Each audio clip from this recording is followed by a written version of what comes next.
ये प्रसंग आता है पुराणों में कि जब मंथन करके समुद्र से अमृत का घट ले करके इंद्र का पुत्र जयंत ले करके सुखदेव जी के पास पहुंचे।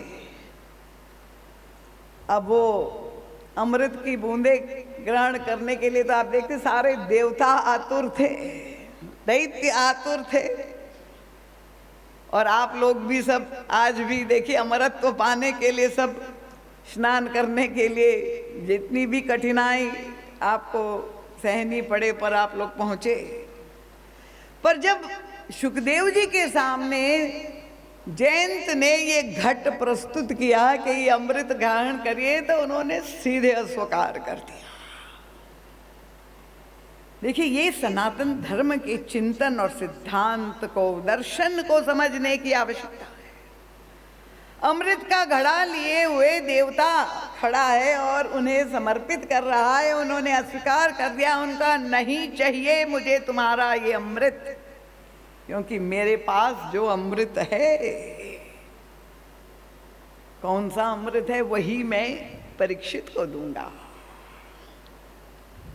तो ये जो अमृत है, जो अमरत्व प्राप्त प्रदान करेगा, जो मंथन से निकला हुआ है, वो देवता को अमर तो बना सकता है, आपको दीर्घायु तो प्रदान कर सकता है, दीर्घजीवी बना सकता है, पर ये आपको जीवन के दुख का निर्मूलन नहीं कर सकता है। उस अमृत में वो क्षमता नहीं है,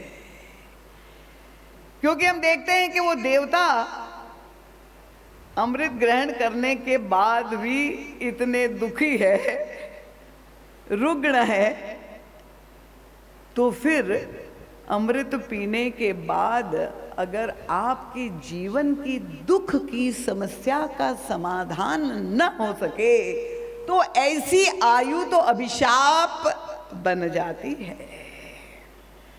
और तब हमारे ऋषियों ने जो चिंतन दिया, उनका मैं परीक्षित को वो अमृत दूंगा, और ये केवल श्रीमद् भागवत के श्रोता नहीं, गोस्वामी तुलसीदास जी भी ये दावा करते हैं, वेद व्यास जी भी, कि हम अपने श्रोताओं को, जिसने भी मानस का आश्रय लिया, भगवत कथा का आश्रय लिया, क्योंकि हमारे पास जो अमृत है वो कथामृत है, जो आपको वास्तव में अमृतत्व की अनुभूति कराएगा। क्यों? क्योंकि आप अमृत पुत्र है। आपका स्वयं स्वरूप क्या है? यही श्रीमद् भागवत में कहा गया, अमृतस्य पुत्रो